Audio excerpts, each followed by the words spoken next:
News, I am Nasir Abubakar Kiri.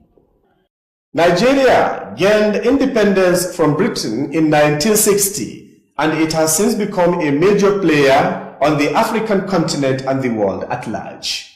Despite some development in the educational sector from independence to date, Nigeria's educational sector has been grappling with a myriad of challenges encompassing issues as diverse as sexual harassment, a dearth of educational materials, bribery, and the presence of unskilled teachers. In this report, Aminu Alhussaini Amanawa takes a look at Nigeria's educational sector as the nation celebrates its 64th Independence Day. His report. An investment in knowledge faced the best interest, and the importance of education to a nation cannot be overemphasized. In most parts of the world, education is regarded as a fundamental human right. Sadly, the level, quality, and standard of education in Nigeria have witnessed a geometric drop in the past 2 decades. According to Dr. Aminu Alhussaini of Shehu Shagari University of Education, Sokoto. 1960 and 70, actually education got a boost, especially in the first half of the decade. In the second half, there were crises, the civil war, which has disrupted the development of education. While in the 70s to 80s, education got a boost through numerous programs that were enshrined to ensure that the activation, rehabilitation, reconstruction of people after civil war had been achieved. And that primarily gave education a highest priority of government. So in the 1980s to up to 90s and to 2000, these were the years that education virtually has suffered in Nigeria, severely, because there were long military rule, there were more investment in security, more investment in power and politics. This has affected the growth and development of education. In Nigeria, the poor working conditions, poor remuneration and allowances the teachers are subjected to have discouraged capable and qualified teachers from taking up teaching jobs. They would rather apply for other better paying jobs than teach.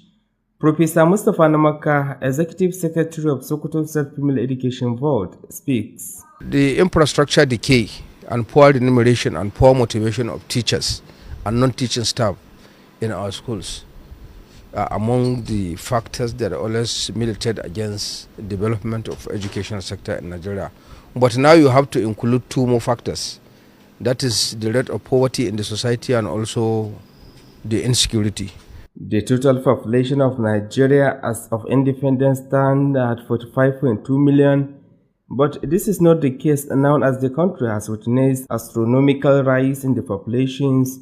And to Dr. Aminu Alhussaini, education is one of the basic criteria to measure the growth and development of any nation. Nigeria, which started with only 5 universities in Nigeria in the 1960s, 1960, with its second generation universities coming up in 1975, now having 274 universities in Nigeria is a feat. It's a good development. Nigeria, which also started with less than 200 or less than 500 primary schools all over Nigeria, now is counting over 47,000 primary schools in Nigeria, with almost 171,000 schools also in Nigeria with 47,000 enrollment. These are the statistics that can give you a show that yes, really education has developed within the period. The question to be asked is, what is the way forward for the development of the sector? The expert speaks. So unless if government increase funding of education, at least to comply with the UNESCO standard of funding education, at least dedicating 26% of the national and the state budgets to education, that is only what will save our educational sector from collapse. And we believe that if we can have more effort we put, education can be revitalized. The reason is simple, that before, education was the highest priority of government. There wasn't a petroleum, there wasn't a stock exchange, there wasn't the issues of finance, investment, or that. These things are not there. In fact, the first military, the first republic were busy running towards developing education to fill the vacancies that had been left by the colonial masters.